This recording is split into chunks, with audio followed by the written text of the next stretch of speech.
Hi friends, welcome back to my channel. ఈరోజు మీకు ఈ సీరియల్లో ఏం జరిగిందో తెలుసుకోవాలి అనుకుంటున్నారా? అయితే వెంటనే మనం సీరియల్లోకి వెళ్ళిపోదాం. ఇంకా రాజ్ అయితే ఆఫీస్కి బిడ్డతో పాటు బయలుదేరతాడు.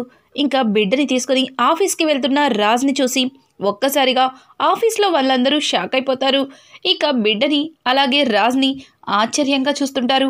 అది గమనించిన కావ్య, ఏవండి అందరూ మిమ్మల్ని బాబుని చూస్తున్నారు అని అనడంతో, అయితే ఏం చేయమంటావు, చూస్తే చూడనివ్వు అని చెప్పి రాజ్ అయితే ఇక కావ్య మీద విరుచుకుపడతాడు.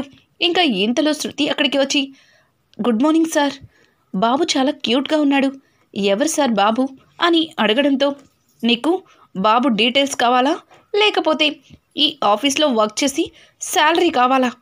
ముందు ఆఫీస్లో వర్క్ కంప్లీట్ చేయి, తర్వాత ఈ బాబు గురించి వివరాలు అడుగుదూలే అని చెప్పి రాజ్ అయితే ఇక ఆమె మీద విరుచుకుపడి లోపలికైతే వెళ్ళిపోతాడు. ఇంకా కావ్య, ఏవండి ఇలాగే గదమాయించి అందరి నోరులు ముయ్యిస్తున్నారు, కానీ మీరు మాత్రం నిజం బయట పెట్టట్లేదు, ఇదేం బాగోలేదు, ఆ బిడ్డకి తల్లెవరో చెప్పండి, కనీసం చెప్పడం ఇష్టం లేకపోతే చూపించండి అని అడగడంతో, ఏయ్ నీకు ముందే చెప్పాను కదా ఈరోజు డిజైన్స్ అన్నిటినీ కూడా కంప్లీట్ చేసి సబ్మిట్ చేయాలని, అయినా నువ్వింకా ఇక్కడే నుంచుని నాతో ఏంటి మాటలు, వెళ్ళు అని చెప్పి కావ్యని అక్కడి నుంచి పంపించేస్తాడు. కావ్య అయితే, ఈ ఆఫీస్లో అందరి నోరులు మూయించారు, నా నోరు మాత్రం మీరు ఎప్పటికీ మూయించలేరు, ఎలా అయినా సరే నిజం తెలుసుకుంటాను, ఆ బిడ్డకి తల్లెవరో బయటికి లాగుతాను అని చెప్పి కావ్య అక్కడి నుంచి వెళ్ళిపోతుంది. ఇక రాజైతే బాబుని తాను తీసుకువచ్చిన ఉయ్యాలలో వేసి ఇక బాబు వైపే చూస్తూ ఆఫీస్ వర్క్ని మొదలు పెడతాడు. ఇంతలో బాబు గట్టిగా ఏడుస్తాడు. అలా ఏడవడంతో వెంటనే రాజ్ తీసుకొచ్చిన పాల డబ్బాని బాబుకి పడుతుంటాడు. బాబు ఎంత పాలు తాగిచ్చినా తాగకుండా మళ్ళీ ఏడుస్తూనే ఉంటాడు. ఇంతలో ఆఫీస్లో వాళ్ళందరూ కూడా ఒక్కసారిగా ఆ బాబు ఏడుపుకి కంగారు పడుతున్నట్టుగా లేచి నుంచుంటారు. కావ్య వాళ్ళందరినీ చూసి, నేను చూసుకుంటాను, ఎవరి వర్క్ వాళ్ళు చేసుకోండి అని చెప్పి కావ్య లోపలికి వస్తుంది. ఏవండి ఏం చేస్తున్నారు, ఏమన్నా అర్థమవుతుందా? ఈ బాబు ఏడుపుకి ఆఫీస్లో అందరూ కూడా డిస్టర్బ్ అవుతున్నారు, అసలు బాబుని ఎందుకలా ఏడిపిస్తున్నారు అని అంటుంటే, నేనేం ఏడిపించటం లేదు, వీడే పాలు కూడా తాగకుండా ఎందుకో ఏడుస్తున్నాడు అని అనడంతో, వాడికి నిద్ర వస్తుంది, నిద్ర పుచ్చితే సరిపోతుంది, ఆకలి లేకుండా పాల సీసాను నోట్లో పెడితే వాడు ఊరుకుంటాడా ఏంటి? ఎంతైనా మీ రక్తమే కదా, ముక్కు మీద కోపం ఉంది వీడికి కూడా అని చెప్పి ఇక బాబుని చిన్నగా జోలపాడి నిద్రపుచ్చి కావ్య ఇక తను తీసుకొచ్చిన ఉయ్యాలలో వేసి అక్కడి నుంచి, చూడండి చప్పుడు చేయకుండా వర్క్ చేసుకోండి అని అనుకుంటూ ఇంకా కావ్య అక్కడి నుంచి వెళ్ళిపోతుంది. రాజ్ బాబుని చూస్తూ ఇక వర్క్ చేయడం మొదలు పెడతాడు. ఇంతలో అనుకోకుండా శ్వేత వస్తుంది. శ్వేత అయితే ఇక డైరెక్ట్గా రాజ్ క్యాబిన్లోకి వెళ్తుంది. అక్కడ రాజ్ కనిపించడు. ఇంకా అలాగే ఆ ఉయ్యాల తొట్లో బాబుని చూస్తుంది. బాబుని చూసి కావ్య, శ్వేత ఒక్కసారిగా షాక్ అవుతుంది. ఏంటి ఈ బాబు ఇక్కడున్నాడు, అసలు ఎవరు తీసుకొచ్చారు అని చెప్పి శ్వేత తనలో తను ఆలోచించుకుంటూ అక్కడే కూర్చుని బాబు వైపే చూస్తుంది. ఇంతలో రాజ్ కూడా అక్కడికి వస్తాడు. రాజ్ శ్వేతని చూసి, హాయ్ శ్వేత, ఎప్పుడొచ్చావు? అయినా నా కోసం వచ్చి నన్ను పిలవకుండా ఇలా కూర్చున్నావు క్యాబిన్లో అని అంటుంటే, ఎక్కడ ఉన్నా ఇక్కడికే వస్తావు కదా, అందుకే నీకోసమే కూర్చున్నాను. అయినా బాబేంటి రాజ్, అసలు ఈ బాబుని ఎందుకు ఇక్కడికి తీసుకొచ్చావు, ఇదంతా ఏంటి, ఏం చేస్తున్నావు అని అడగడంతో ఇక రాజ్ అయితే శ్వేతతో బాబు గురించి జరిగిందంతా కూడా చెప్పుకొస్తాడు. ఒక్కసారిగా శ్వేత షాక్ అయిపోతుంది. తన చేతిలో ఉన్న హ్యాండ్ బ్యాగ్ని కిందకి జారొదిలేస్తుంది. ఇక అదే టైంలో కావ్య కూడా రాజ్ క్యాబిన్లోకి ఏదో వర్క్ మీద వస్తూ ఉంటుంది.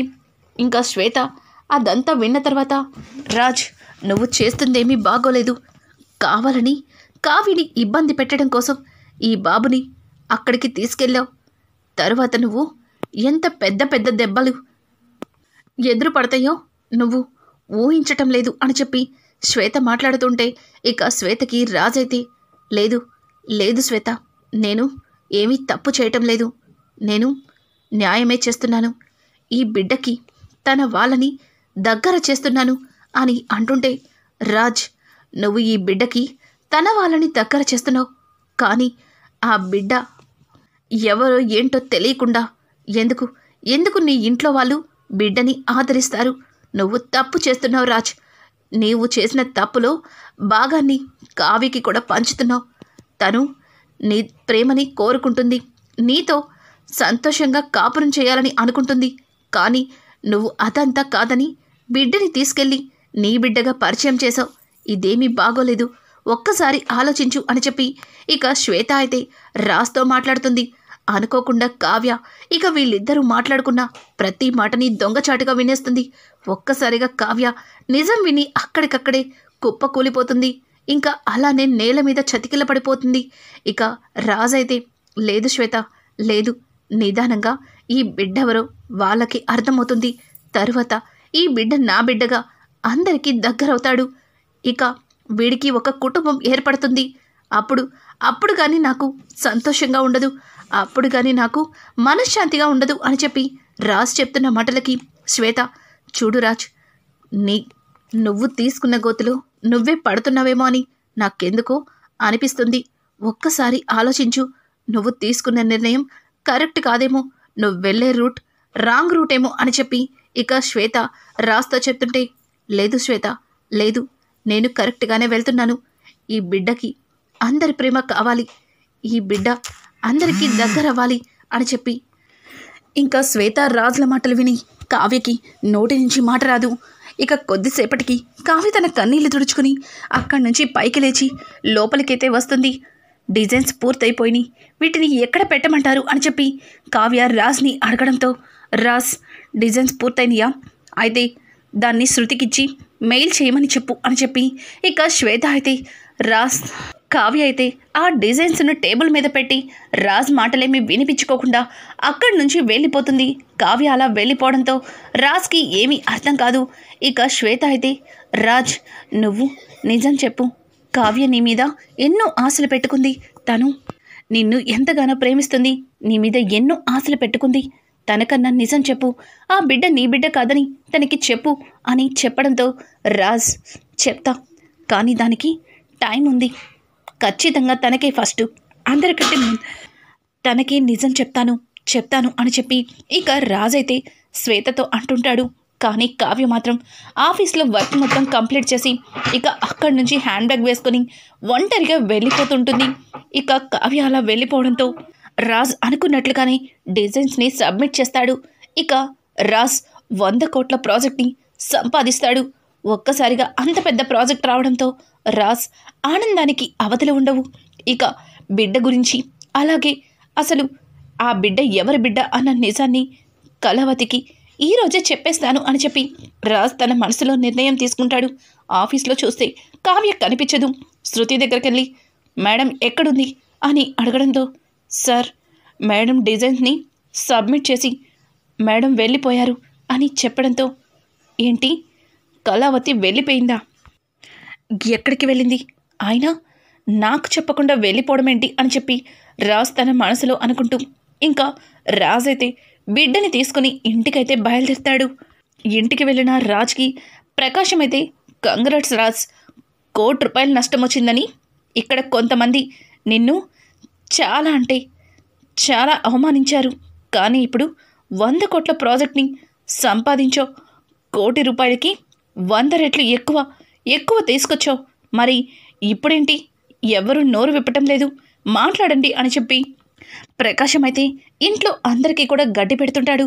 ఇక అనామిక నోరు విప్పకుండా, ఏంటత్తయ్య మీరు ఏం మాట్లాడరేంటి అని అంటుంటే, ఏం మాట్లాడమంటావు, ₹1 కోటి నష్టం వచ్చేలా చేసినందుకు రచ్చ చేశాను. మరి ఇప్పుడు 100 కోట్ల ప్రాజెక్ట్ తీసుకొచ్చాడు, మరి ఇప్పుడేం మాట్లాడాలి చెప్పు అనామిక అని చెప్పి ఇక ధాన్యలక్ష్మి కూడా రివర్స్లో అనామికని అంటుంది. ఇక ఇద్దరు అత్తకొడలు ఒకరి మొహాలు ఒకరు చూసుకుని సైలెంట్గా ఉంటే, ఇప్పుడెందుకు ప్రకాశం, వాళ్ళకి మాటలు వస్తాయి, ₹1 కోటికి అంత గొడవ చేశారు, మరి నా కొడుకు దానికి 100 రెట్లు ఎక్కువ తీసుకొచ్చాడు, మరి ఇప్పుడేమంటారు అని చెప్పి ఇక వెంటనే అపర్ణాదేవి కూడా గట్టిగా మాట్లాడుతుంది. రాజ్ మాత్రం ఇల్లంతా చూస్తాడు, ఎక్కడ కావ్య కనిపించదు. ఇంకా నానమ్మ కళావతి అని అంటుంటే, అదేంట్రా నన్ను అడుగుతున్నావు? మీ ఇద్దరు కలిసే కదా ఆఫీస్కి వెళ్ళారు, మరి కలిసే రావాలి కదా, కావ్య ఎక్కడా అని అడగడంతో, అదేంటి నానమ్మ, కళావతి నాకన్నే ముందుగానే ఇంటికి వచ్చేసింది కదా, మీరు నన్ను అడుగుతున్నారేంటి అని చెప్పి ఇక రాజైతే ఇందిరాదేవిని అడుగుతారు. ఒక్కసారిగా కావ్య ఇంటికి రాలేదు అన్న నిజం రాజ్కి తెలిసిపోతుంది. ఇంకా కావ్య ఆ బిడ్డకి తల్లి శ్వేతే అనుకొని ఇంటి నుంచి వెళ్ళిపోయిందా అని చెప్పి రాజ్ మనసులో 100 రకాల ఆలోచనలు మొదలవుతాయి.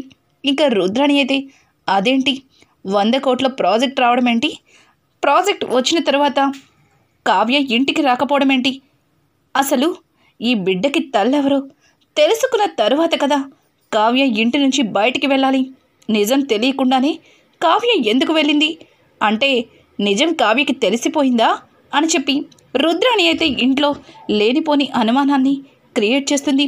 ఇంకా ఒక్క క్షణం రాజ్కి ఏమీ అర్థం కాదు.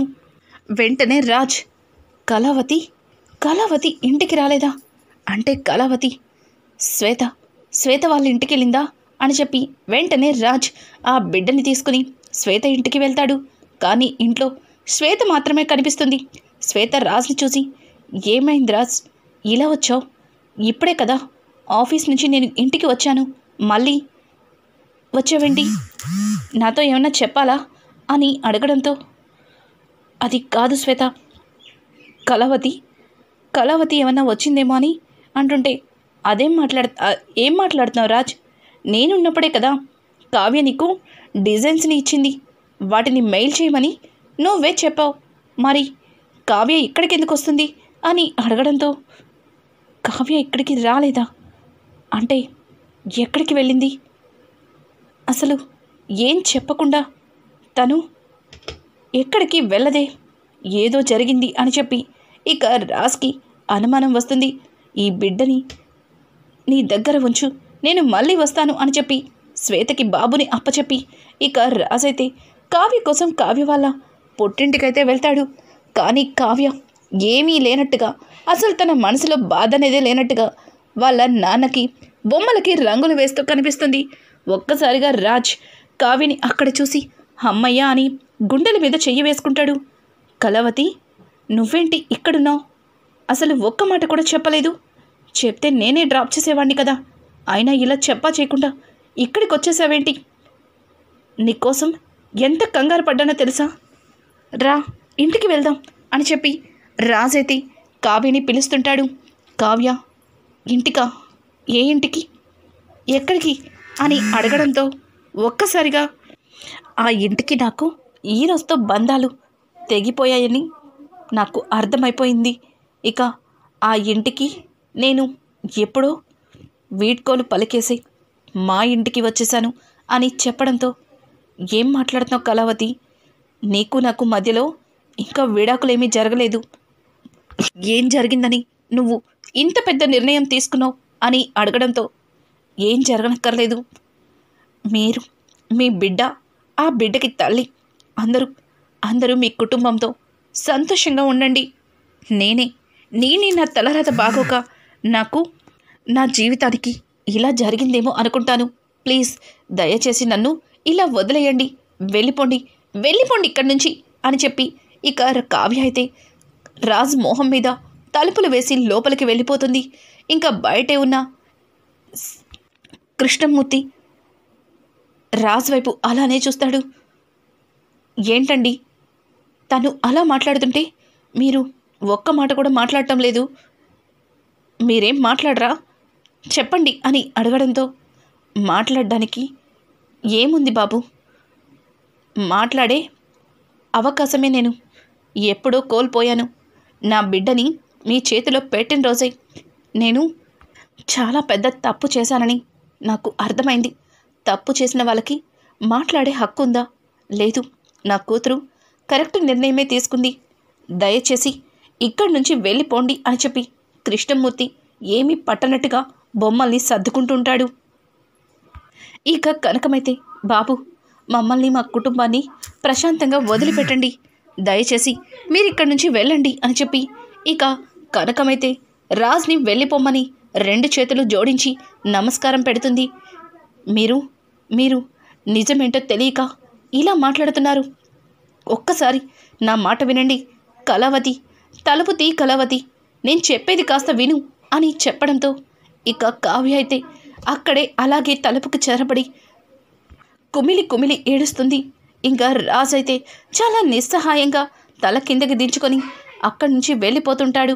ఇక రాజ్ ఇంటికి వెళ్ళడంతో ఇంట్లో అందరూ కూడా రాజ్ని ఒక దోషిలాగా చూస్తారు. కావ్య ఏదిరా, ఎక్కడ ఉంది అని చెప్పి ఇందిరాదేవి అడగడంతో తన పుట్టింటికి వెళ్ళిపోయింది అని చెప్పడంతో కావ్య పుట్టింటికి వెళ్ళడమేంటి, ఏం జరిగింది, నువ్వే ఏదో చేసావు, చెప్తావా లేదా? నా మనవరాలు ఇంటికి రావాల్సిందే, నా మనవరాలు లేకుండా ఈ ఇంట్లో నువ్వు ఉండడానికి వీల్లేదు. నువ్వు తప్పు చేశావని అందరం నిన్ను నిందించాం, కానీ తనొక్కతే నువ్వు ఏ తప్పు చెయ్యలేదని నమ్మిందిరా. ఆ బిడ్డకి తల్లెవరో తెలుసుకునే వరకు నేను ఇంటి నుంచి బయటికి వెళ్ళను, ఎట్లాంటి నిర్ణయం తీసుకోను అని చెప్పిన కావ్య ఈరోజు తను వాళ్ళ పుట్టింటికి ఎందుకు వెళ్ళిపోతుంది? ఖచ్చితంగా నువ్వే ఏదో చేసావు, చెప్తావా లేదా అని చెప్పి ఇందిరాదేవి అయితే ఇక రాజ్ని నిలదీస్తుంది. రాజ్ అయితే లేదు నానమ్మ, నేనేం అనలేదు, తనే తన పుట్టింటికి వెళ్ళిపోయింది. ఈరోజు తనకి మీ అందరి ముందు నేను ఏ తప్పు చేయలేదని, ఈ బిడ్డకి తల్లెవరు అన్న నిజాన్ని తనకి చెప్పాలని ఎంతో ఆనందంగా వచ్చాను, కానీ కళావతి ఇట్లాంటి నిర్ణయం తీసుకుంటుందని అస్సలు ఊహించలేదు అని చెప్పి ఇంకా రాజైతే తనలో తను కుమిలిపోతాడు. ఇంతలో కావ్య అనుకోకుండా గుమ్మం బయట నుంచి కనిపిస్తుంది. కావ్యని చూసిన ఇందిరాదేవి వెంటనే పరుగున, అమ్మ కావ్య, వచ్చావా? నువ్వు మీ పుట్టింటికి వెళ్ళిపోయావని వీడు ఏదేదో చెప్తున్నాడు, అసలు ఏం జరిగిందమ్మా అని అడగడంతో ఇక వెంటనే రాజ్ కావ్యని చూసి, కళావతి వచ్చేసావా?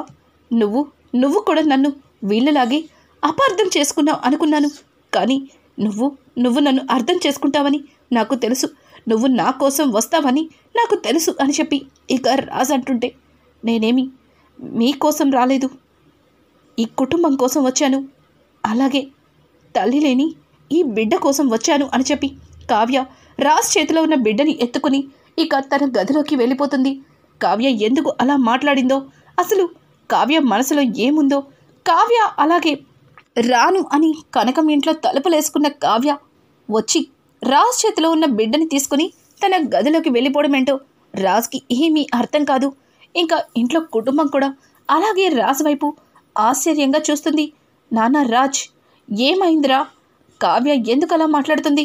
అసలు ఏం జరిగింది చెప్పు అని అంటుంటే ఇక రాజ్ అయితే, నానమ్మ, నిజంగా నాకు కూడా తెలీదు, ఏం జరిగిందో నేను కూడా చెప్పలేను, కానీ ఒక్కటి మాత్రం చెప్పగలను, ఆ బిడ్డకి తల్లి ప్రేమ దొరుకుతుంది అన్న నిజమైతే నాకు అర్థమైంది.